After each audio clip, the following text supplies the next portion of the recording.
Hello ninth class, welcome back to Anish academy.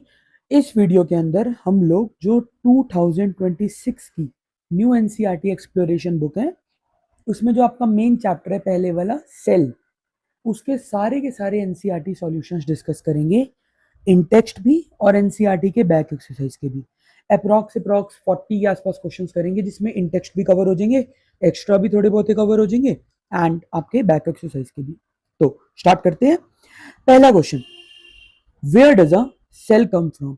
Cell कहां से आता है भाई? एक सेल हमेशा पुराने सेल से आता है। A new cell always comes from existing cells. और सेल खुद को डिवाइड करा करा के बढ़ाते हैं। जब एक सेल डिवाइड होता है उससे आगे फर्दर डॉटर सेल्स प्रोड्यूस होते हैं। मान लो ये एक सेल था, इसने खुद को पहले अंदर ही अंदर इसके दो न्यूक्लियस बने, फिर सही मौका आने पर ये दो सेल्स में डिटैच हो गया। एक सेल खुद को डिवाइड करके मल्टीप्लाई करता है, ध्यान रखना। सेल्स के केस में क्या होता है, सेल्स खुद को डिवाइड करके अपनी संख्या बढ़ाते हैं। तो क्वेश्चन था where does a cell come from? तो a new cell always comes from existing cells. कैसे? By cell division. Cell division के दौरान one parent cell divides to form two और मोर सेल। एक पेरेंट सेल डिवाइड होता है जिससे दो या दो से ज्यादा सेल्स बनते हैं। अब आगे अगला question, how have technological inventions help us study cells? इस क्वेश्चन का मतलब है कि टेक्नोलॉजी के अंदर जो जो एडवांसमेंट्स आई है, नए नए इन्वेंशंस आए हैं, उससे सेल स्टडी करने में क्या मदद मिली है। देखो यार, हमें बड़े अच्छे से पता है कि सेल इतना स्मॉल है कि हम उसको अपनी नेकेड आई से तो देख ही नहीं सकते। वक्त के साथ साथ ये टेक्नोलॉजी तो थी कि प्रिमिटिव माइक्रोस्कोप से लाइट माइक्रोस्कोप की तरफ गए, फिर आगे लाइट माइक्रोस्कोप से इलेक्ट्रॉन माइक्रोस्कोप की तरफ। ये जो न्यू न्यू तरह के माइक्रोस्कोप्स एंड ऑल आए ना, पहले लाइट माइक्रोस्कोप हुआ करता था, उसके बाद और टेक्नोलॉजी के साथ इतना खतरनाक सा ये इलेक्ट्रॉन माइक्रोस्कोप भी आ गया। ये क्या है? ये टेक्नोलॉजी ही तो है। तो सिंपल हम लिख सकते हैं कि टेक्नोलॉजिकल इन्वेंशंस जैसे कि लाइट माइक्रोस्कोप और इलेक्ट्रॉन माइक्रोस्कोप, इन्होंने साइंटिस्ट की बहुत मदद करी है सेल्स को और डिटेल में जांचने में। ठीक है, पहले देसी माइक्रोस्कोप से ना गिनी चुनी चीजें दिखती थी कि सेल के अंदर एक न्यूक्लियस दिख गया, एक सेल मेम्ब्रेन उसकी बाउंड्री दिख गई, एक आधा कोई डॉट डॉट डॉट डॉट दिख गया। ये जो इलेक्ट्रॉन माइक्रोस्कोप जैसी चीजें आई है, इन्होंने सेल के बाकी अनफाउंड ऑर्गेनेलिस भी ढूंढने में मदद करी, जो बाद में पता लगी साइंटिस्ट को। इन माइक्रोस्कोप्स की वजह से क्या होता है भाई, इनकी वजह से हमें बहुत छोटे छोटे सेल के स्ट्रक्चर्स भी दिख जाते हैं जो नॉर्मली आपको नेकेड आई से नहीं दिखेंगे। Next question, what is the limit of resolution of human आई? भाई अगर वन वर्ड है ना तो 0.1 मिलीमीटर, मतलब मिलीमीटर।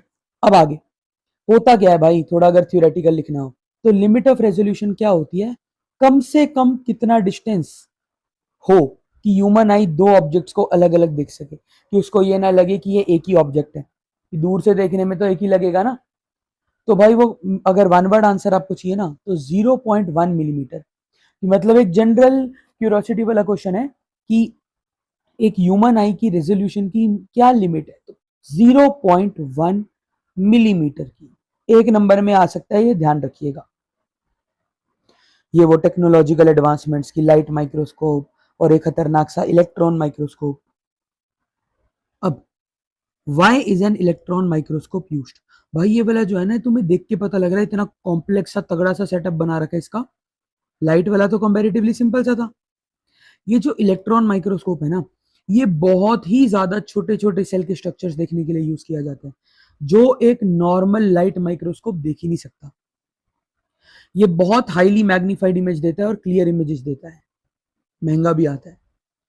एक जनरल लेवल का क्वेश्चन, मिलीमीटर जो आप लोगों ने पहले सुना हुआ है और माइक्रोमीटर जो आपने शायद नहीं सुना हुआ, इनके बीच में क्या रिलेशन है? What is the relation between millimetre and a micrometre? यार आप लोगों ने सुना होगा मीटर, उससे छोटा सेंटीमीटर, उससे छोटा मिलीमीटर। आप लोगों की वो जो सबसे छोटी यूनिट है ना जो आप लोग मेजरमेंट में यूज करते हो, मिलीमीटर। एक मिलीमीटर में 1000 माइक्रोमीटर आ जाते हैं। तो सोचो माइक्रोमीटर कितना छोटा होगा। कि एक मिलीलीटर, आप लोगों की नॉलेज के हिसाब से तो मिलीलीटर ही सबसे छोटा है ना, उसमें 1000 माइक्रोमीटर आ जाते हैं। तो सोचो माइक्रोमीटर कितना स्मॉल होता होगा। नेक्स्ट आपका क्वेश्चन आ जाता है, how can the size of a cell be estimated? बेटा इसमें ना अभी इस साल तो न्यू न्यू है, अगले साल में आपको ना न्यूमेरिकल देखने को मिल जाएंगे इसके 1 नंबर में। अभी तो इस साल नई नई बुक आई है तो चांसेस थोड़े कम है, इसके न्यूमेरिकल आपको देखने को नजर आएंगे प्रॉपर बुक में, क्योंकि फॉर्मूला दे रखा है। एक सेल का साइज कैसे अंदाजा लगाया जाता है? The size of a cell can be estimated by, ये ध्यान से देखना, dividing the diameter of the visible field by the number of cells present. अगर आपको एक सेल के साइज का अंदाजा लगाना है तो बड़ा सिंपल सा है, जितना भी आपको दिख रहा है, नजर आ रहा है, जो भी आपको एरिया नजर आ रहा है, उसका डायमीटर अपॉन कितने सेल्स वहां पर है, अगर आप उसे डिवाइड कर देंगे तो आप पे एक सेल का साइज आ जाएगा। ये कोई बहुत कॉम्प्लेक्स फॉर्मूला नहीं है, कॉमन सेंस बेस्ड क्वेश्चन था। जैसे मान लो फॉर एग्जांपल अगर मैं बोलूं कि ये एरिया है एक, ठीक है, इसका डायामीटर है फॉर एग्जांपल 20 मीटर और इसके अंदर 10 लोग प्रेजेंट है, तो बेटा 20 को अगर आप 10 से डिवाइड करोगे, इसका मतलब एक एक बंदा कितनी जगह ले रहा है, 2 मीटर की। ये इतनी कॉमन सेंस के ऊपर ये फॉर्मूला बना रखा है, बट ये पूरे पूरे चांसेस है कि आने वाले सालों में आपको ये क्वेश्चंस न्यूमेरिकल में 1 नंबर में देखने को मिल सकते हैं। अब क्या होगा अगर सोक्ड मूंग की बीन सीड्स को आप कंसंट्रेटेड सॉल्यूशन में रखें? बेटा वो ऐसे यार थोड़ा इंग्लिश में ना MUNG, सोक्ड मूंग बीन, कुछ नहीं यार, हरी मूंग की दाल, ये देखो, ये नहीं होती हरी मूंग की दाल, उसकी बात हो रही है। तो क्वेश्चन है क्या होगा आपके हिसाब से अगर सोक्ड मूंग की दाल के सीड्स को आप एक कंसंट्रेटेड सॉल्यूशन में रखो? तो यार आपको सिंपल बताया था, अगर आप किसी चीज को प्योर, या इसके ना इस वीडियो में बहुत सारे क्वेश्चन है, अगर आप प्योर वाटर में किसी चीज को रखोगे तो वाटर उस चीज में ऑस्मोसिस से आ जाएगा और वो क्या हो जाएगी, चीज स्वेल हो जाएगी। अगर आप किसी कंसंट्रेटेड सॉल्यूशन में रखोगे ना, जैसे सॉल्टी वाटर, ये सब चीजों में कंसंट्रेटेड सॉल्यूशन में, तो उसका सारा पानी बाहर चला जाएगा ओस्मोसिस की वजह से और वो श्रिंक होएगा। तो यही क्वेश्चन है, अगर मूंग की दाल को आप नमक वाले पानी में फॉर एग्जांपल रख दो तो क्या होगा, सिकुड़ जाएगी बेटा वो। सेम एग्जांपल किशमिश से किया जा सकता है, सेम एग्जांपल एग से कर सकते हैं, सेम एग्जांपल बुक में पोटैटो से करे, कैरेट से करे। होगा क्या, water will move out of the seed bye osmosis, और क्या होगा फिर, वो सीड श्रिंक हो जाएगी, जिसका पानी निकल गया, यार आप समझ लो ना कि सिकड़ी हुई किशमिश। अब आगे, ये बेटा पहले भी हमने ऑफलाइन में डिस्कस करा था, फ्लूइड मोसैक मॉडल। बेटा ये ना एक डिजाइन होता है, एक आर्ट होती है, ये देखो, अक्सर हमने बहुत सारे स्विमिंग पूल्स में ऐसे स्ट्रक्चर्स देखे हैं। ये ब्लू वाला तो जरूर देखा होगा आपने, स्विमिंग पूल की जो बाउंड्रीज बन रखी होती है ना, ये मोसैक टाइल्स कहते हैं इसको, ये चीज मोसैक आर्ट, मोसैक टाइल्स। इसी वजह से यहाँ सेल के अंदर भी इसका चर्चा हुआ है। फ्लूइड का मतलब यहाँ पर ना लिक्विड से नहीं, मूवमेंट से है, और मोसैक क्या होता है, टाइल लाइक अरेंजमेंट। ये क्या है भाई, ये इतना फैंसी नाम क्यों, और बच्चों को कंफ्यूज करने के लिए क्यों, ये क्वेश्चन है, ध्यान से देखो। सिंपली आपने ये लिखना है भाई कि जो फ्लूइड मोसैक मॉडल है ना, ये सेल मेम्ब्रेन का स्ट्रक्चर समझाता है। ये मॉडल एक्सप्लेन करता है कि सेल मेम्ब्रेन जो है ना, वो एक फ्लूइड से बनी हुई है, फ्लूइड की, लिपिड्स प्रोटीन्स जैसे ही होते हैं, उनकी लेयर से बनी हुई है, और उसके अंदर जो प्रोटीन्स है वो जैसे मोसैक टाइल्स के अंदर अरेंज हो रखा है ना, ये ऐसे डिजाइनों की तरह, ऐसे इन टाइल्स की तरह उसके अंदर प्रोटीन्स अरेंज्ड है। दोबारा समझ लो, फ्लूइड मोसैक मॉडल क्या कहते हैं कि आपकी सेल मेम्ब्रेन तो लिक्विड से बनी हुई है, और उस लिक्विड के अंदर जैसे डिजाइन बन रखा है ना, ये अभी जो मैं भी अभी से लेबल कर रहा हूं, ऐसे मोसैक टाइल्स की तरह प्रोटीन्स उसमें अरेंज्ड है। अगर आप पे पेपर में फ्लूइड मोसैक मॉडल आ जाए 2-3 नंबर में, ये लिख के आना, 1 नंबर भी नहीं कटेगा। सबसे पहले तो दोबारा मैं समझा रहा हूं क्वेश्चन कि फ्लूइड मोसैक मॉडल क्या समझाता है, सेल मेम्ब्रेन का स्ट्रक्चर समझाता है, पहली बात। दूसरी बात, ये मॉडल समझाता है कि सेल मेम्ब्रेन जो है वो फ्लूइड लिपिड से बनी हुई है, और प्रोटीन्स जो है वो उसके अंदर मोसैक टाइल्स की तरह अरेंज्ड है। अगला क्वेश्चन, प्लांट्स को सेल वॉल की क्या ही जरूरत है? प्लांट्स को सेल वॉल की जरूरत इसलिए है भाई क्योंकि सेल वॉल प्लांट्स के सेल को एक शेप देती है, सपोर्ट देती है और प्रोटेक्शन देती है। ये तो हो गया बच्चों वाला आंसर। और आगे क्या लिख सकती हो इसके अलावा? भाई आपको पता है प्लांट सेल्स को रेगुलरली पानी नहीं मिलता, तो जब मिलता है ना वो एकदम से एब्जॉर्ब कर लेते हैं। तो ये जो सेल वॉल है ना, ये प्लांट के सेल्स को रोकती है कि वो फट ना जाए जब वो पानी एब्जॉर्ब कर रही है। क्या होता है ये देखो, एक स्ट्रक्चर सा मैं ड्रॉ कर देता हूं, यहां पर देख लो। चलो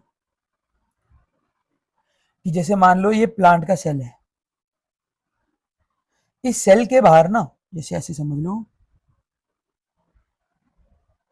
ये आपका प्लांट सेल है, ये जो ब्लैक ब्लैक सी मैंने बनाई है ये इसकी सेल मेम्ब्रेन है, सीएम लिख रहा हूं मैं इसको। इसके बाहर एक अलग से हार्ड प्रोटेक्शन कवर होता है जो एनिमल सेल्स में नहीं होता। इस रेड वाली लाइन को बोलते हैं सेल वॉल। तो ये क्या करती है भाई, प्लांट को सपोर्ट देती है, शेप देती है। जब पानी प्लांट्स पानी एब्जॉर्ब करते हैं तो उन्हें फटने से बचाती है, ये इनका काम होता है। अच्छा, क्या होगा अगर ये प्लांट की सेल वॉल भी सेल मेम्ब्रेन जितनी ही फ्लेक्सिबल हो जाए, क्योंकि सेल वॉल होती है रिजिड। अगर ये भी सेल मेम्ब्रेन जितनी फ्लेक्सिबल हो जाए तो प्लांट का गुजारा नहीं हो पाएगा बेटा। प्लांट सेल्स अपनी सारी शेप, अभी अभी ऊपर आपने पढ़ा, देखो रिलेटेड क्वेश्चन है कि ये सेल वॉल क्या करती है। अगर ये भी सेल मेम्ब्रेन जैसी होगी तो इसका काम नहीं हो पाएगा। प्लांट सेल्स अपनी शेप और स्ट्रेंथ त्याग देंगे, इसके अलावा पानी एब्जॉर्ब करते हुए फट भी सकते हैं। ठीक है, इसके आगे अब 11th क्वेश्चन। बेटा ये जो 11th क्वेश्चन है ना, हमने इसके जैसे बहुत सारे क्वेश्चंस करे थे। ये इन टेक्स्ट क्वेश्चन है, एक बैक एक्सरसाइज में कैरेट वाला क्वेश्चन है, पूरा एक्सपेरिमेंट है वो। क्वेश्चंस बहुत सारे बन सकते हैं। क्वेश्चन बनता है एग का, किशमिश का, पोटैटो का, कैरेट का, ये अभी मूंग का देख लिया आपने, ब्लड सेल का हो सकता है। ठीक है कि यार क्या होगा। अब ना ये एक एक्सपेरिमेंट था, शॉर्ट में मैं बता रहा हूँ एक्सपेरिमेंट क्या था। 2 आलू के पीस लिए थे, ठीक है, एक को प्योर वाटर में रखा था, एक को कंसेंट्रेटेड सॉल्यूशन में रखा था। अभी अभी हमने ऊपर लॉजिक सीखा, अभी अभी, कि प्योर वाटर में क्या होता है, स्वेल हो जाता है, और कंसेंट्रेटेड में श्रिंक हो जाता है। अब वो कह रहे हैं कि भाई ये दोनों आलू सेम साइज के क्यों होने चाहिए इस ओस्मोसिस वाले एक्सपेरिमेंट से पहले। तो सिंपल है ना भाई, ताकि आपको सही और एक्यूरेट रिजल्ट्स मिले, इसलिए दोनों आलू के पीस, दोनों गाजर के पीस, दोनों एग्स, जो भी क्वेश्चन है वो जिनसे आप एक्सपेरिमेंट करवा रहे हो ना, कि एक को आपने प्योर वाटर में डाला, एक को कंसेंट्रेटेड सॉल्यूशन में डाला जैसे सॉल्टी वाटर वगैरह में, तो दोनों सेम साइज के होने थे ताकि आपको सही फेयर एक्यूरेट रिजल्ट्स पता लगे। बेटा अब इनमें से ये क्वेश्चन बहुत अच्छा है। अगेन वही बात बोलूंगा मैं, इस साल आने का चांस उतना ज्यादा नहीं, आने वाले सालों में दिखेगा दिखेगा, क्योंकि बेटा एनसीईआरटी ने बुक छापी है ना, 15 साल कहीं नहीं गई है बुक, यही चलेगी। 2-4 साल में सारे क्वेश्चंस कॉमन हो जाएंगे। अभी आपको लग रहे हैं क्योंकि आप लोगों के साथ नया है कि फ्लूइड मोसैक मॉडल हम गलत फंस गए, बेटा ये अभी है। हो सकता है कुछ स्कूल टीचर्स को लग रहा हो कि हाँ ये क्या है, ये है, वो है, काम बढ़ गया। 2-3 सालों में धक्के खाएंगे क्वेश्चन। फ्लूइड मोसैक मॉडल बच्चे बच्चे को पता होगा कि क्या होता है। ठीक है, अब इनमें से एक वर्ड है जो आपने सुन रखा है, दैट इज वायरसेस। हम इसके अंदर थोड़ा सा एक्स्ट्रा में विरोइड्स और प्रियॉन्स के बारे में भी पढ़ेंगे। पहली बात तो वायरसेस क्या होते हैं, ये देखो। सबसे पहले इतनी कैटेगरीज क्या है बेटा, ये जो पैथोजेंस होते हैं ना, ये सारे पैथोजेंस के खानदान से आते हैं। Parasites, protozoa, fungi, prokaryotes, virus, prion, और ये जो अभी ऊपर एक और पड़ा था, ये ना सारे एक ही खानदान के होते हैं थोड़े थोड़े। इनका कैटेगरी बना रखी है। इनमें से सेल्स वाले कौन से हैं, पैरासाइट्स, प्रोटोजोआ, फंगाई, प्रोकैरियोट, और बिना सेल्स वाले कौन है, वायरस और प्रायन हो गया। अब क्या सिनेरियो है भाई इनका। पहले ना एक चैप्टर हुआ करता था ओल्ड एनसीईआरटी में, कुछ साल पहले, लास्ट ईयर नहीं था, why do we fall ill. वहां पर इनके बारे में थोड़ा थोड़ा पढ़ाया जाता था कि कुछ बीमारियां ऐसी होती है जो वायरसेस करते हैं, जैसे कोरोना वायरस। कुछ बीमारियां बैक्टीरिया की वजह से होती है, कुछ बीमारियां प्रायंस की वजह से होती है, कुछ बीमारियां फंगाई की वजह से होती है, कुछ बीमारियां प्रोटोजोआ की वजह से होती है, कुछ बीमारियां पैरासाइट्स की वजह से होती है। इन्फेक्शन कॉज करते हैं ये। तो इन्हीं के बारे में थोड़ा सा पढ़ना है, इनमें फर्क क्या है। पहली बात तो अभी अभी देखो आपने यहाँ पे क्या देखा कि वायरसेस किस खानदान में आ रहे हैं, ए सेल्यूलर में, मतलब इनमें सेल्स नहीं होते। तो viruses are acellular infectious agents, infection cause करते हैं। कोरोना वायरस इतना बड़ा पेंडेमिक आ गया इसकी वजह से, जो जेनेटिक मटेरियल और प्रोटीन की कोटिंग से बने हुए हैं। इसका ना ये ध्यान रखना भाई, ये ऐसे नहीं इग्नोर करना किससे बना हुआ है। वायरसेस जेनेटिक मटेरियल और प्रोटीन की कोटिंग से बने हुए हैं, जेनेटिक मटेरियल से और प्रोटीन की कोटिंग से। ये क्यों जरूरी है? क्योंकि इसी के दम पे डिफरेंस होगा। इन्हीं के जैसे जो विरॉइड्स होते हैं, इनमें सिर्फ जेनेटिक मटेरियल है लेकिन प्रोटीन नहीं है, इसलिए बोला था ध्यान से पढ़ना। वायरसेस में जेनेटिक मटेरियल भी होता है और प्रोटीन की कोटिंग भी होती है। विरॉइड्स में सिर्फ जेनेटिक मटेरियल होता है, प्रोटीन की कोटिंग नहीं होती। ठीक है, वायरसेस में जेनेटिक मटेरियल भी होता है, प्रोटीन की कोटिंग भी होती है। विरॉइड्स में जेनेटिक मटेरियल डीएनए तो होता है बट प्रोटीन की कोटिंग नहीं होती। और प्रायंस जो है, ये तो बेटा मैं सही बताऊं, वो जो डेकोरेशन के लिए यूज की जाती है ना चीजें, जैसे देखो ये पहला डायग्राम था एक वायरस का, ये ऐसी फोटो आपने न्यूज़पेपर में बड़ी देखी होगी, अखबारों में, कोविड के टाइम पर। ये विरॉइड्स है, इसके जैसे सही है देखने में, तो इसके जैसे ही होता है, सिमिलर सा। ये देखो, ये आपको वायरस लग भी नहीं रहा होगा, ये तो आपको वो चमकीली सी लग रही होगी, वो डिजाइनर सा, वो बर्थडे पॉपर्स में नहीं आता ऐसा सा डिजाइन, ये बेटा प्रायंस कहलाते हैं।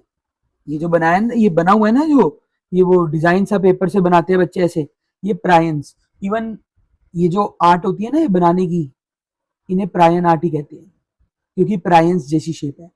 प्रायंस इस शेप के होते हैं। अब हमने पढ़ा वायरसेस में जेनेटिक मटेरियल भी है, वायरसेस के अंदर प्रोटीन कोटिंग भी है। विरियोड्स के अंदर आपका जेनेटिक मटेरियल है, प्रोटीन कोटिंग नहीं है। प्रायंस भी इन्फेक्शियस प्रोटीन्स ही है, लेकिन इनमें जेनेटिक मटेरियल नहीं होता। तो मैं ऐसा भी कह सकता हूं कि प्रोटीन कोटिंग है, जेनेटिक मटेरियल नहीं है। तो तीनों आपस में सिमिलर ही है, क्योंकि तीनों के डिफरेंसेस जो है वो करी सिर्फ इस बात पे रहे कि डीएनए है या प्रोटीन है, जेनेटिक मटेरियल है या प्रोटीन है। तो सिंपल, एक बार रिपीट कर लेना इतनी बात को कि क्या है भाई, वायरसेस में जेनेटिक मटेरियल भी है, प्रोटीन कोटिंग भी है। इन तीनों में से स्ट्रॉन्ग वायरसेस ही होते हैं। विरॉइड्स में जेनेटिक मटेरियल है, प्रोटीन कोटिंग नहीं है। और प्रायंस के अंदर प्रोटीन्स है बट जेनेटिक मटेरियल नहीं होता। ठीक है जी। What is cytoskeleton? ये देखो फोटो, ये रहा। ये जो बेटा एक सेल मेम्ब्रेन के अंदर ये जो धागे धागे से है ना, ये साइटोस्केलेटन कहलाते हैं। साइटोस्केलेटन क्या है? साइटोस्केलेटन एक नेटवर्क है पतले पतले फाइबर्स का, फाइन मतलब यहाँ पे पतले से है, एक यूकैरियोटिक सेल के अंदर, ये सेल को सपोर्ट करता है। अच्छा क्वेश्चन है, ये इस साल भी आ सकता है। अच्छा, सेल इंक्लूजन क्या है बेटा? इंक्लूजन एक बेसिक इंग्लिश वर्ड है, किसी चीज के अंदर क्या क्या है उसको इंक्लूजन कहते हैं। तो सेल इंक्लूजन कुछ नॉन लिविंग चीजें हैं जो सेल के साइटोप्लाज्म में, जो सेल का लिक्विड पार्ट होता है ना, जैसे सेल है तो सेल का जो लिक्विड पार्ट है साइटोप्लाज्म, इसके अंदर स्टोर्ड होते हैं, जैसे कि स्टार्च हो गया, ऑयल हो गया, एक्सेट्रा। ये वो पैथोजेंस का फ्लो चार्ट, ये वायरस था, ये विरॉइड्स था, और ये वो आपका प्रायंस था, और ये साइटोस्केलेटन। अब आगे बेटा कुछ questions remembering based. Who discovered Golgi apparatus?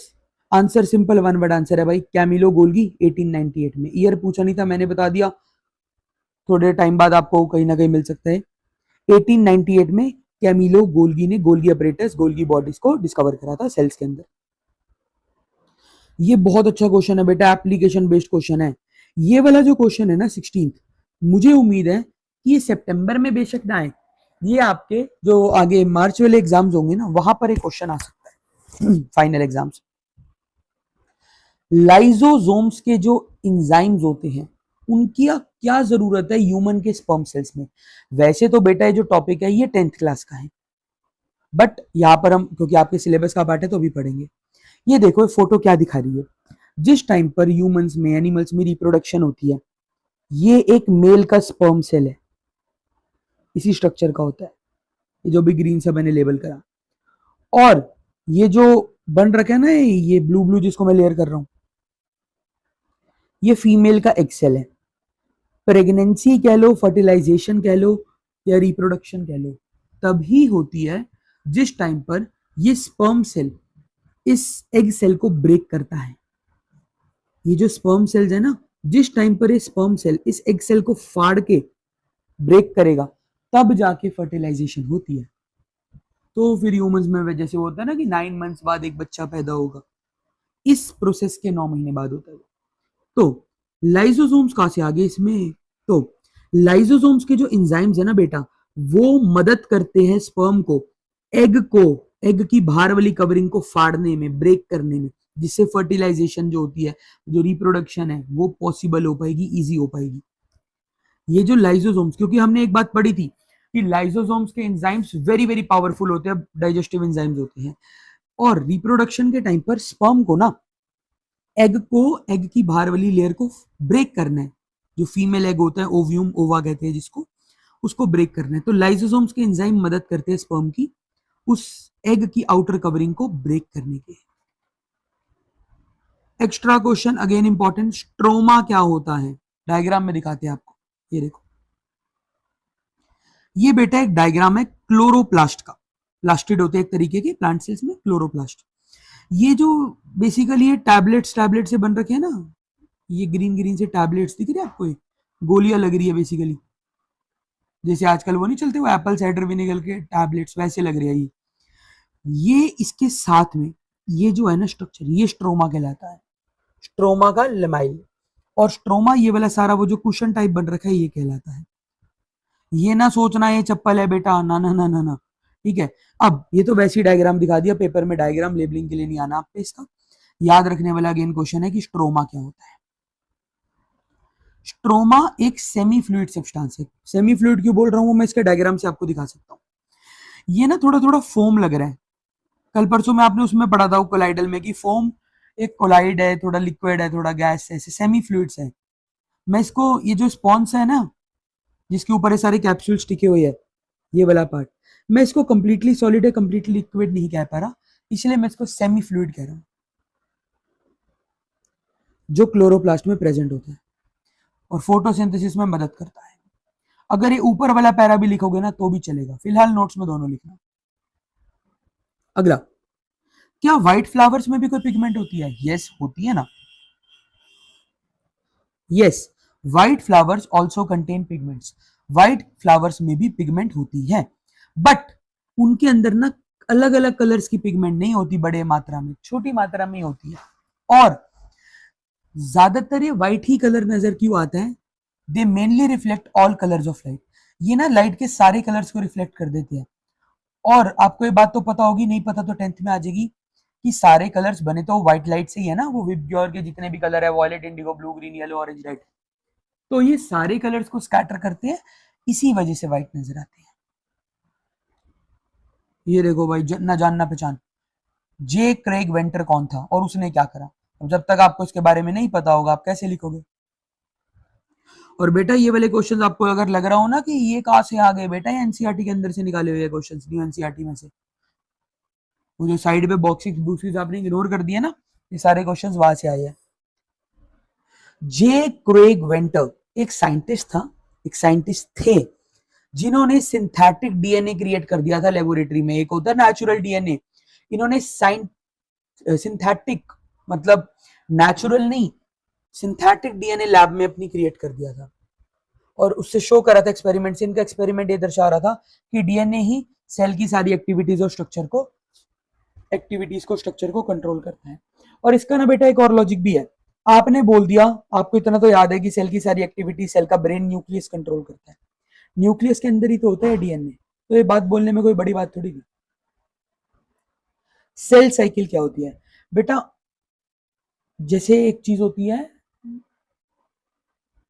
हाँ जी, तो सेल साइकिल का क्या होता है, एक टॉपिक होता है जैसे product life cycle, business cycles, इनका मतलब क्या होता है, फेजेस होते हैं, ठीक है।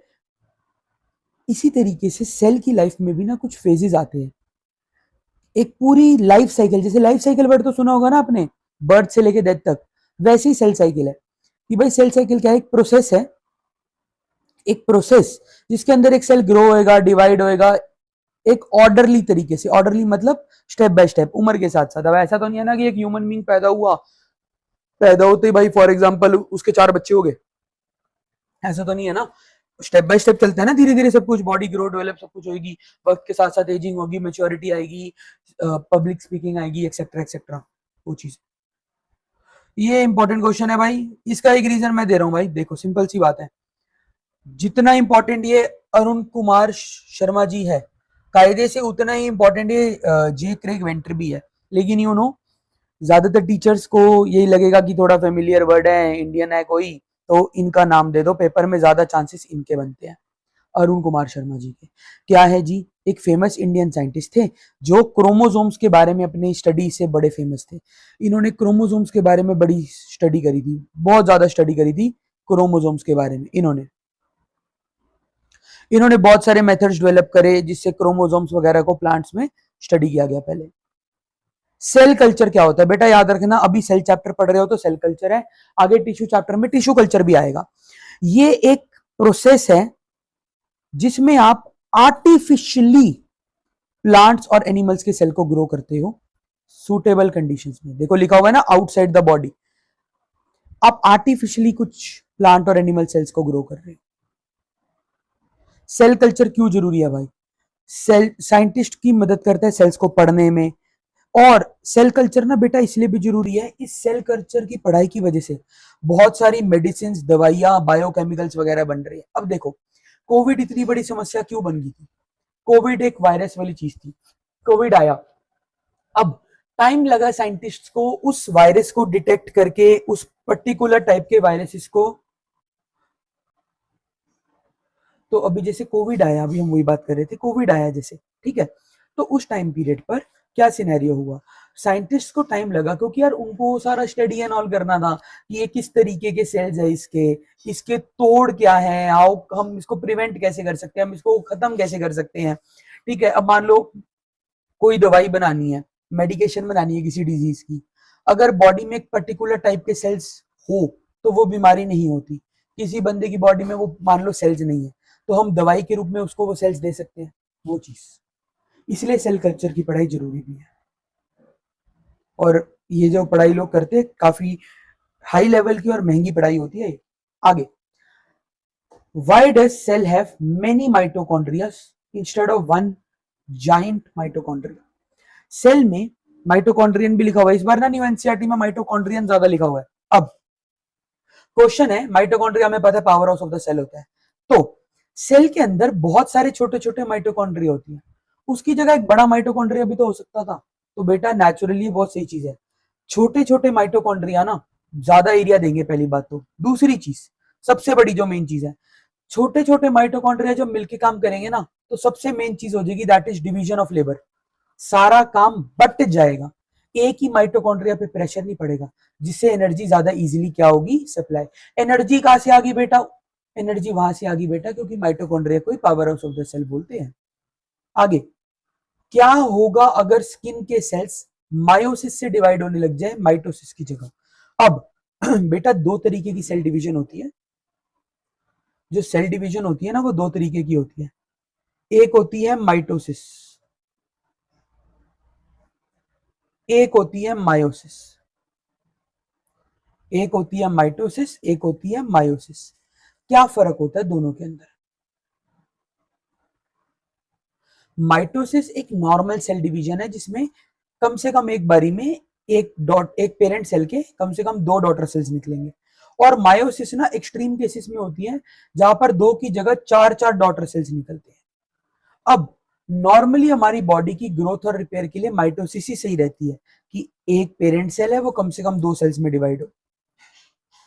तो अगर हमारी बॉडी नॉर्मल सी स्किन को ठीक करने के लिए भी, मान लो स्किन के सेल्स है उनके लिए भी मायोसिस करने लगी, तो ऐसे केस में अगर आपकी स्किन पे कोई कट वगैरह लगेगा ना बेटा वो ठीक ही नहीं हो पाएगा, और या होगा भी तो ढंग से नहीं होगा भाईगा, क्योंकि बॉडी की ग्रोथ और बॉडी की रिपेयर्स के लिए ना माइटोसिस ही सही रहती है। मायोसिस जो होती है ना वो तो सिर्फ सेक्स सेल्स बनाने के लिए होती है, गैमीट्स फॉर्मेशन के लिए, फटाफट से काउंट पूरा करने के लिए। बॉडी की ग्रोथ रिपेयर के लिए तो माइटोसिस ही बेस्ट है। अब अगर बॉडी पे इस केस में मान लो आपकी स्किन पे कोई कट वगैरह लग गया, कोई जख्म वगैरह हो गया, वो ठीक ही नहीं हो पाएगा अगर आपके स्किन के सेल्स मायोसिस करने लग गए। शॉर्ट तरीका समझाने का, जिन बच्चों को नहीं पता उनके लिए क्या रहेगा बेटा, आपने वो कहावत तो सुनी होगी ना हिंदुस्तान में रहते हुए कि चोट एक दिन में ठीक नहीं होगी, वक्त लगेगा। वो वक्त इसलिए लगता है क्योंकि माइटोसिस हो रही है। माइटोसिस धीरे धीरे धीरे धीरे, मान लो कुछ सेल्स फट गए वहां के स्किन के, तो एक पेरेंट सेल दो में डिवाइड हो रहा है, फिर एक दो में डिवाइड हो रहा है, फिर एक दो में डिवाइड हो रहा है, धीरे धीरे हो रहा है, तो वो चोट ठीक हो जाती है, स्किन वापस आ जाती है। यही अगर मायोसिस हो, वो फटाफट से भाई एक का चार होने लग जाए, एक पेरेंट सेल चार में डिवाइड हो रहा है, तो बेटा उस केस में नुकसान ये रहेगा कि वो जख्म ढंग से ठीक ही नहीं होगा। एक और सर, गॉटलीब हेबरलैंड, ये कौन थे भाई? ऑस्ट्रेलियन बंदा था एक, तो ये याद रखना। इन्होंने ना एक थ्योरी सी दी थी कि कोई भी लिविंग प्लांट सेल जो है वो एक प्लांट सेल पूरे कंप्लीट प्लांट में डेवलप हो सकता है। यार जब एनिमल में हो सकता है तो प्लांट में भी होएगा ही। हम जो ह्यूमन बींग्स है वो भी तो एक आधे सेल से ही आए हैं, स्पर्म और ओव्यूम के मिक्सचर से ही आए हैं। तो एक सेल से अगर हम लोग एक प्रॉपर ह्यूमन बन गए तो प्लांट्स भी बन सकते हैं, वो भी तो लिविंग ही है। ध्यान से प्रोनाउंस करना, व्हाट इज टॉटिपोटेंसी? टॉटिपोटेंसी, टॉटिपोटेंसी क्या होती है? एक एबिलिटी है, एबिलिटी मतलब काबिलियत। एक अकेला प्लांट सेल एक कंप्लीट नए प्लांट में डेवलप कर जाए, उस कैपेबिलिटी को टॉटिपोटेंसी कहते हैं। बेटा ये वाले जो वर्ड्स है ना, ये आगे इन सब स्टडी में बहुत आते हैं, बोटानी वगैरह में। टॉटिपोटेंसी का मतलब क्या है? ये एक एबिलिटी है एक कल्ले लिविंग प्लांट सेल की, जिससे वो एक कंप्लीट न्यू प्लांट में डेवलप हो सकता है। प्लांट टिश्यू कल्चर टेक्नोलॉजी क्या होती है? अभी हमने पढ़ा था cell culture. Plant tissue culture technology क्या है भाई? एक टेक्निक है जिसमें आप नए नए तरह के प्लांट्स उगाते हो प्लांट सेल से। अब ये क्यों आया? क्योंकि अभी अभी पढ़ा भाई, टॉटिपोटेंसी वही तो होता है, एक प्लांट सेल से पूरा प्लांट उगाना लेबोरेटरी के अंदर। इसके बाद अब आगे वाले क्वेश्चंस ना इजी है। कैंसर सेल्स कैसे ग्रो और स्प्रेड होते हैं? ये बहुत कॉमन क्वेश्चन है भाई, ऑल ओवर इंडिया हर टीचर ट्राई करेगी ऐसे ऐसे इजी क्वेश्चंस देने का जो उनको भी चेक करने में आसान लगे। ठीक है, अब कैंसर सेल्स ग्रो और डिवाइड करते हैं अनकंट्रोलेबली, अंधाधुंध। दिक्कत ही यही है भाई, ये ट्यूमर भी बना देंगे, गांठ बना देंगे बेसिकली, और बॉडी के अदर पार्ट्स में भी स्प्रेड हो सकते हैं। अब आगे बड़ा इजी सा क्वेश्चन, सेल के पार्ट्स बताने हैं। कौन सेल की सारी एक्टिविटी कंट्रोल करता है? न्यूक्लियस। सेल्यूलर रेस्पिरेशन कहां पर होती है? माइटोकॉन्ड्रिया में। स्टोरेज कौन करता है? वैक्यूल। सेल के कंटेंट्स को उसकी सराउंडिंग से कौन अलग करता है? सेल की मेम्ब्रेन। स्ट्रक्चर को रिजिडिटी कौन देता है? सेल की वॉल। पैकेजिंग का काम किसका होता है? गोल्गी अपरेटस का। फूड बनाने में कौन मदद करता है? क्लोरोप्लास्ट। वजह सुन लो लॉजिक, क्लोरोप्लास्ट ग्रीन कलर देता है, जिसकी वजह से प्लांट की पत्तियों पे क्लोरोफिल आती है। ग्रीन कलर क्लोरोफिल का क्लोरोप्लास्ट देते हैं। अब उस ग्रीन कलर की वजह से सनलाइट एब्जॉर्ब होती है, और सनलाइट एब्जॉर्ब होने की वजह से फोटोसिंथेसिस होती है, और फोटोसिंथेसिस की वजह से प्लांट अपना खाना बनाता है। तो डायरेक्टली और इनडायरेक्टली खाना बनाने में किसका रोल है? सेल का, क्लोरोप्लास्ट का। अब एक क्वेश्चन है, एनसीईआरटी बैक एक्सरसाइजेस की तरफ पहुंच गए हो आप। दो बच्चे हैं, रेनू और रोहित, प्लास्टिड्स पर चर्चा कर रहे हैं। रेनू बोली कि सारे पार्ट्स जो होते हैं ना प्लांट्स के, इवन रूट्स, उनमें भी प्लास्टिड होते हैं। रोहित कह रहा नहीं, प्लास्टिड रूट्स में नहीं होते, क्योंकि रूट्स तो अंडरग्राउंड है और रूट्स फोटोसिंथेसिस भी नहीं करती। तो कौन सही है, रोहित या रेनू? तो बेटा रेनू ठीक है। यहाँ पर रेनू क्या कह रही थी? रेनू कह रही थी कि हर जगह प्लास्टिड्स है। ये बात सही है भाई, रूट्स तक में प्लास्टिड्स हैं। रेनू सही है, प्लास्टिड्स प्रेजेंट होते हैं हर प्लांट के सेल्स में रूट्स के साथ। ठीक है, अब रूट के अंदर भाई लीकोप्लास्ट होते हैं, थोड़े कलरलेस से होते हैं। रूट के अंदर क्लोरोप्लास्ट नहीं होते, हरे कलर के नहीं होते। लेकिन ऐसा थोड़ी है प्लास्टिड्स नहीं होते। अभी आगे एक क्वेश्चन आएगा उसमें लिखा होगा प्लास्टिड्स बेटा तीन तरह के होते हैं, क्लोरोप्लास्ट, क्रोमोप्लास्ट, लीकोप्लास्ट। क्लोरोप्लास्ट हरे कलर के होते हैं, तो मेजर प्लांट हरा ही होता है, तो बहुत सारे पत्तियां। फिर क्रोमो होते हैं बाकी कलर्स के, ग्रीन को छोड़ के, तो बाकी कलर्स प्लांट के क्या होते हैं? ब्राउन वगैरह, उसमें हो गए प्लास्टिड्स। और कलरलेस को लीको बोल देते हैं। ठीक है, ये वाली ना इसके अंदर एक मैं करेक्शन करवा रहा हूं, ये वाली लाइन काट दो यहाँ पर, रूट सेल कंटेन्स लीकोप्लास्ट, काट ही दो। सिंपली ये लिख देना कि रेनू सही है कि क्लोरोप्लास्टिड्स जो है वो हर सेल में होते हैं प्लांट के। ठीक है, रूट में बस क्लोरोप्लास्ट नहीं होते। मैं ये बोल सकता हूं कि रूट के सेल में ना क्लोरोप्लास्ट नहीं है, क्योंकि रूट हरे कलर की नहीं होती ना, वो तो पत्तियां होती है। भाई ये वाला क्वेश्चन वेरी इंपॉर्टेंट। ये क्वेश्चन ना ओल्ड एनसीईआरटी में था नहीं, लेकिन है ना पुराने टाइम पर एक्स्ट्रा बुक्स में बहुत ज्यादा था और बहुत आता था। तो एक्स्ट्रा के नाम पे क्वेश्चन अभी भी आ सकता है कि न्यू एनसीईआरटी का ही है। माइटोकॉन्ड्रिया और क्लोरोप्लास्ट में सिमिलैरिटी, मतलब ये माइटोकॉन्ड्रिया और प्लास्टिड्स का क्वेश्चन है बेटा मेजरली। माइटोकॉन्ड्रिया और प्लास्टिड्स के बीच में सिमिलैरिटी और डिफरेंसेस बताओ। बहुत अच्छा क्वेश्चन है। पुरानी एनसीईआरटी जब चलती थी ना, तो जितने भी सैंपल पेपर आते थे ना बेटा, सब में क्वेश्चन होता था, सब में।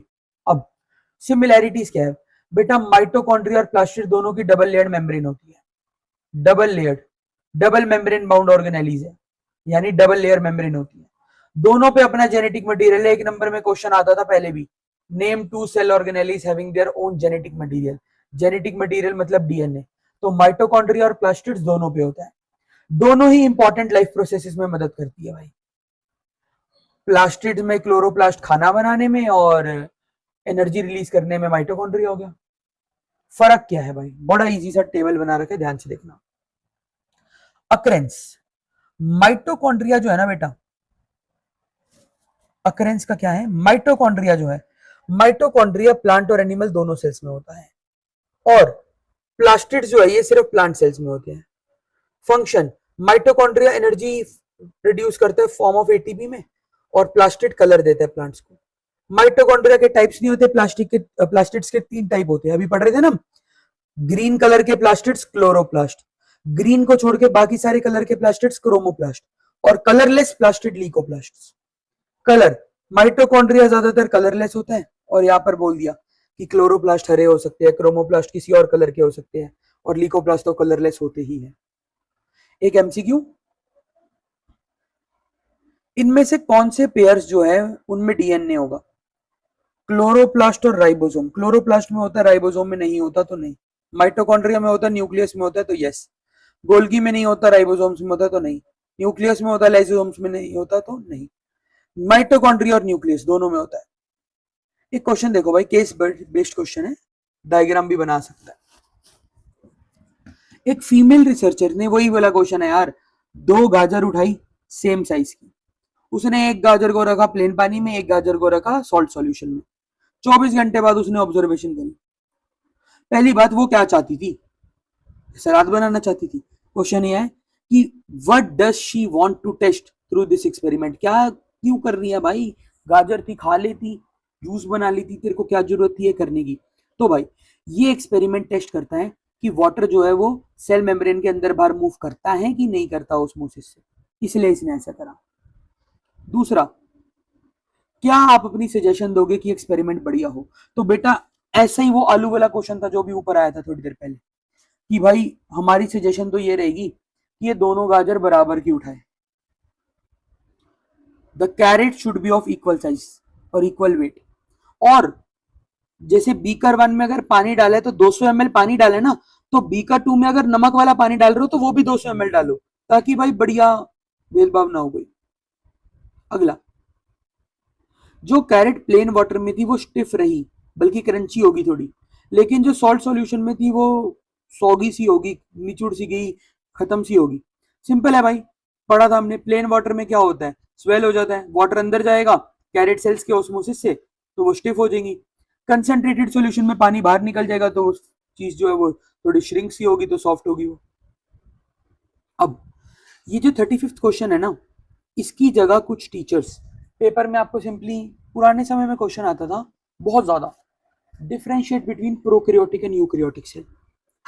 प्रोकैरियोटिक सेल होता था बेटा बैक्टीरिया का, और यूकैरियोटिक होता था एनिमल सेल। इन्होंने वही घुमा दिया क्वेश्चन आज। जैसे कि क्रोमोसोम्स, क्रोमोसोम्स बेटा बैक्टीरिया में भी होते हैं और एनिमल में भी होते हैं। न्यूक्लियस बैक्टीरिया के सेल्स में नहीं होता था, वह तो न्यूक्लियोइड होता था, एनिमल सेल्स में होता है। माइटोकॉन्ड्रिया उस समय पे इनके सेल्स में नहीं होता था, बैक्टीरिया वाले में एनिमल में होता है। गोल्गी अपरेटस तो बिल्कुल ही नहीं था, एनिमल में होता है। और क्रोमोप्लास्ट, क्रोमोप्लास्ट एनिमल सेल में भी नहीं होता और बैक्टीरिया में भी नहीं होता है, तो प्लांट सेल में होता है। अब क्वेश्चन, इनकरेक्ट पेयर उठाना है अपने। राइबोसोम्स प्रोटीन सिंथेसिस करते हैं, स्मॉल एंडोप्लाज्मिक रेटिकुलम डिटॉक्सिफाई करती है पॉइजन और ड्रग्स को, और लिपिड की सिंथेसिस करती है, सेल्यूलोज की नहीं करती, तो यही है इनकरेक्ट पेयर। ये इनकरेक्ट पेयर है सेकंड वाला। Lysosomes digestion of foreign agents, ये भी बात सही है। इनकरेक्ट पेयर कौन है, गोले वाला। इसका ना रीजन लिख लो प्रॉपर, कि स्मॉल एंडोप्लाज्मिक रेटिकुलम जो है, स्मॉल एंडोप्लाज्मिक रेटिकुलम लिपिड्स की सिंथेसिस तो करती है बट सेल्यूलोज की नहीं करती। उसके बाद एक क्वेश्चन, ये पेपर में आ सकता है भाई, बहुत हॉट क्वेश्चन है, बहुत कॉमन क्वेश्चन रहेगा, पूरे साल भर में देख लेना, आपके स्कूल में आने के हाई चांस है इस क्वेश्चन।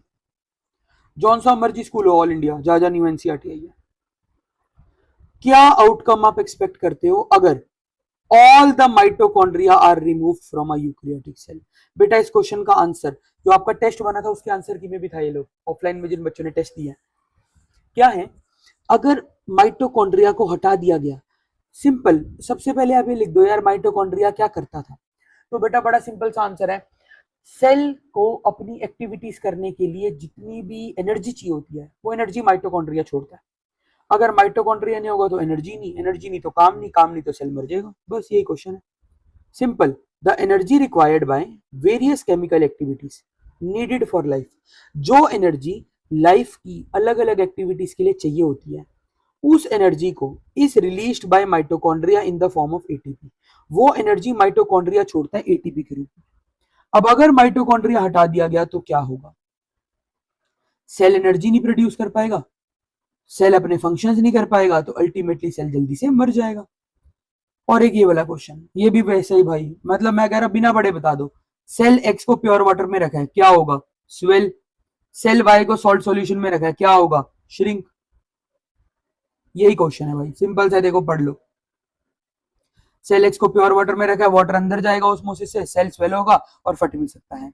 सेल वाई को सॉल्ट सॉल्यूशन में रखा है, वाटर बाहर जाएगा ऑस्मोसिस से। ऑस्मोसिस क्या होती है बेटा, वाटर की मूवमेंट सेल के अंदर बाहर। सेल श्रिंक हो जाएगा और सिकुड़ जाएगा, रिंकल्ड हो जाएगा। भाई एक बड़ा तगड़ा क्वेश्चन है, कौन सा ऐसा फिनोमिना है जो प्रिवेंट करता है या स्लो डाउन कर देता है बॉडी में ट्यूमर्स को?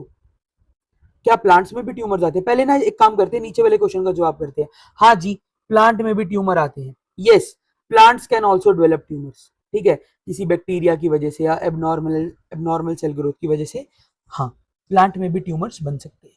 अब भाई ये बड़ा तगड़ा क्वेश्चन है, कौन सी ऐसी प्रोसेस है जो रोकती है या प्रिवेंट करती है या स्लो डाउन कर देती है ट्यूमर्स को ह्यूमन बॉडी में? एपोप्टोसिस, बड़ी तगड़ी वो होती है ये सर्जरी, समझ लो।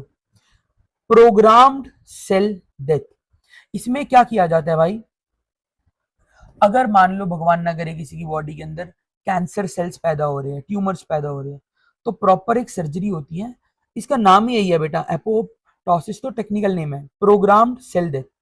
इसके अंदर बॉडी के सारे सेल्स नहीं मरेंगे ना, बंदा मरेगा, उसकी बॉडी में उन वाले पर्टिकुलर सेल्स को मार दिया जाएगा जो ट्यूमर कॉज कर रहे थे या कैंसर कॉज कर रहे थे। तो बेटा दैट्स इट। इसके अलावा मैं मान रहा हूं 2-3 क्वेश्चन और है, वो इसमें रह गया, एक बड़ा सा केस बेस्ड क्वेश्चन था वो रह गया। अदरवाइज बेटा अब अगर आप एनसीईआरटी खोलोगे ना, जस्ट अ सेकंड में आपको शो कर देता हूं वो, ये देखो भाई, ये न्यू एनसीईआरटी के कुछ टेक्स्ट से यहाँ से क्वेश्चन उठाए हैं, ये न्यू एनसीईआरटी में पैराग्राफ था, न्यू वर्ड्स थे, यहाँ से क्वेश्चन है, ये इन टेक्स्ट क्वेश्चन है, ये सारे हमने कवर कर लिया। ये थ्रेड्स ऑफ क्यूरियोसिटी जो न्यू एनसीईआरटी में है ना, ये सारी चीजें, इनके क्वेश्चन और आंसर्स हमने कवर कर ली है। ये जितने भी न्यू एनसीईआरटी आपकी जो है उसके अंदर जहां जहां पर ये सब चीजें थी ना, ये सब हमने कवर कर ली है। और क्योंकि अभी आपको ये बात का भी पता है कि अभी नया नया है तो इतना औखे क्वेश्चंस नहीं आएंगे, तो जरा ना मैं इंपॉर्टेंट क्वेश्चंस आपको बताता हूँ इस पूरे में से कौन से हैं जो मैंने सेट अभी बनाए।